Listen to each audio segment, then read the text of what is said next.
ఓం శ్రీమాత్రే నమః. కార్తీక మాసంలో తులసి పూజ విశిష్టత గురించి తెలుసుకుందాం. ఈ రోజున తులసికి వివాహం జరిపిస్తారు.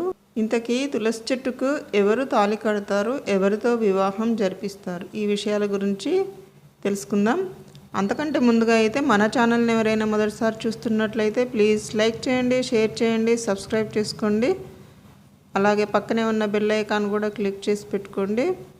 ఎందుకంటే నేను వీడియోస్ చేసిన వెంటనే మీకు నోటిఫికేషన్ ద్వారా వస్తాయి. ఇక వీడియోలోకి వెళ్దామా. మరి కార్తీక మాసంలో తులసి పూజ విశిష్టత. తులసి పూజ మనము ప్రతి సంవత్సరం కార్తీక మాసంలో శుక్లపక్షం నాడు జరుపుకుంటారు.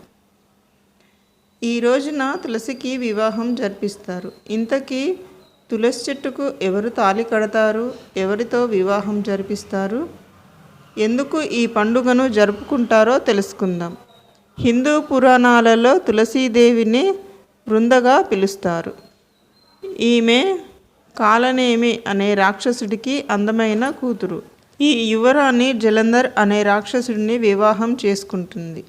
శివుడి మూడో కన్ను నుంచి వచ్చిన అగ్నిలో నుంచి పుట్టడం వల్ల జలంధరుడికి అపారమైన శక్తులు ఉంటాయి.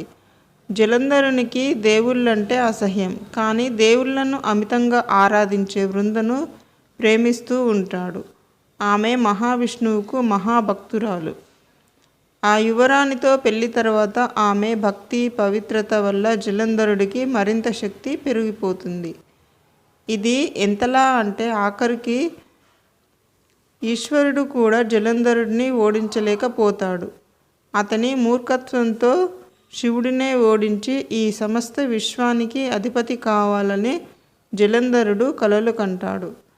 ఈ సమయంలో దేవుళ్ళందరూ విష్ణుమూర్తి సహాయం కోరుతారు. విష్ణుమూర్తి బృంద తన భక్తురాలు కావటంతో ఆమెకు జరగబోయే అన్యాయం వల్ల సందిగ్ధంలో పడతాడు. కానీ జలంధరుడి వల్ల జరిగే నష్టం గుర్తించిన విష్ణువు ఓ మాయ చేయాలని నిర్ణయించుకుంటాడు. పరమశివునితో జలంధరుడు యుద్ధంలో ఉండగా జలంధరుని రూపంలో విష్ణువు బృంద వద్దకు వెళ్తాడు. ఆమె విష్ణువుని గుర్తుపట్టలేక అతడే జలంధర్ అని భావిస్తుంది. జలంధరుని రూపంలో ఉన్న విష్ణువు ఆమెను తాకగానే అతను తన భర్త కాదని గ్రహిస్తుంది. దీంతో ఆమె పతివ్రత నిష్టభగ్నం అవుతుంది. వెంటనే జలంధరుడు బలహీనుడు అవుతాడు. అంతలోనే నిజం తెలుసుకున్న ఆమె మహావిష్ణువు నిజ రూపాన్ని కోరుతుంది.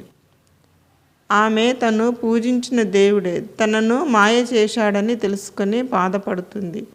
శ్రీ మహావిష్ణువు మారు రూపం తెలుసుకొని తన పవిత్రతపై జరిగిన మోసానికి ఆమె విష్ణువును రాయిలా మారిపోమ్మని శపిస్తుంది. విష్ణువు ఆమె శాపాన్ని అంగీకరించి గండక నది వద్ద సాలగ్రామశిలగా మారతాడు. ఆ తరువాత జలంధరుడు పరమశివుని చేతిలో హతుడవుతాడు.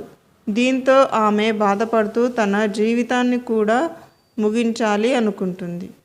మహావిష్ణువు భార్య లక్ష్మీదేవి జలంధరుడి భార్యతో తన మాటలను వెనక్కు తీసుకొని శాపం ప్రభావాన్ని ఆపమని కోరుతుంది. అప్పుడు ఆమె తన శాపాన్ని వెనక్కి తీసుకుంటుంది. అయితే విష్ణువు శాలిగ్రామ రూపాన్ని వివాహం చేసుకున్న తర్వాత ఆ శాపం అంతమవుతుందని చెబుతుంది. దీని తర్వాత ఆమె సతీ సహగమనం చేస్తుంది.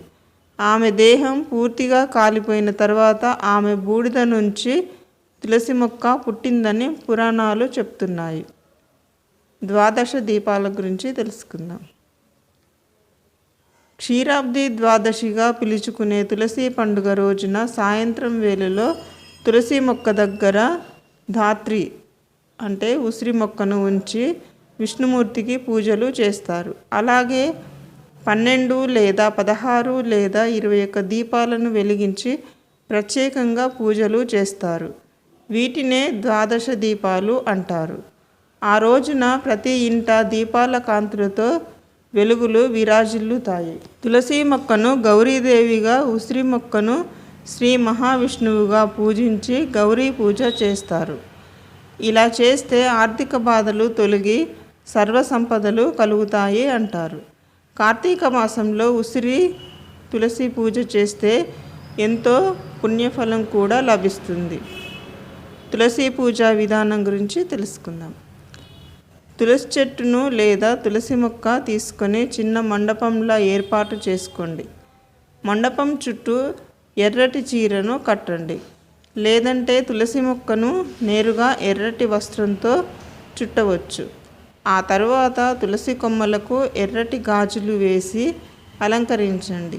విఘ్నేశ్వరుడు, ఇతర దేవుళ్లకు ప్రార్థనలు చేయండి. అప్పుడు శాలిగ్రాముని కూడా ఆరాధించండి. తులసి చెట్టు దగ్గర కొబ్బరికాయ, చక్కెర బొమ్మలు, 5 రకాల పండ్లను ఉంచండి. అనంతరం హారతి ఇచ్చి తులసి శాలిగ్రామను జపిస్తూ ప్రార్థించండి.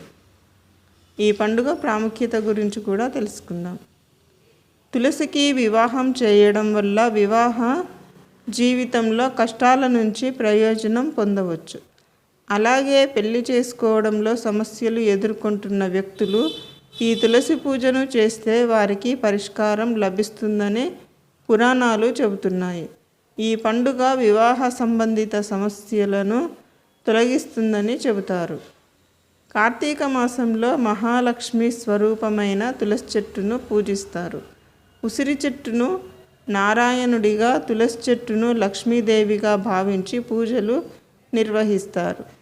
ఈ మాసం విష్ణువుకి అత్యంత ఇష్టమైన మాసం కావడంతో ఈ మాసంలో విష్ణువును, లక్ష్మీదేవిని ప్రసన్నం చేసుకోవడం కోసం పూజలు నిర్వహిస్తారు. తులసి మొక్క మూలంలో సర్వతీర్థాలు, మధ్య భాగంలో సమస్త దేవతలు, తులసి మొక్కపై భాగంలో సర్వ వేదాలతో కొలువై ఉన్న లక్ష్మీదేవి ఉంటారు. అందుకే కార్తీక మాసంలో తులసి పూజ చేస్తే సకల దేవతలను పూజించినట్లే అని పండితులు చెబుతున్నారు. శ్రీమాత్రే నమః. ఓకే ఫ్రెండ్స్, ఈ వీడియో కనుక మీకు నచ్చినట్లయితే లైక్ చేయండి, షేర్ చేయండి, సబ్స్క్రైబ్ చేసుకోండి. Thank you friends, thank you very much.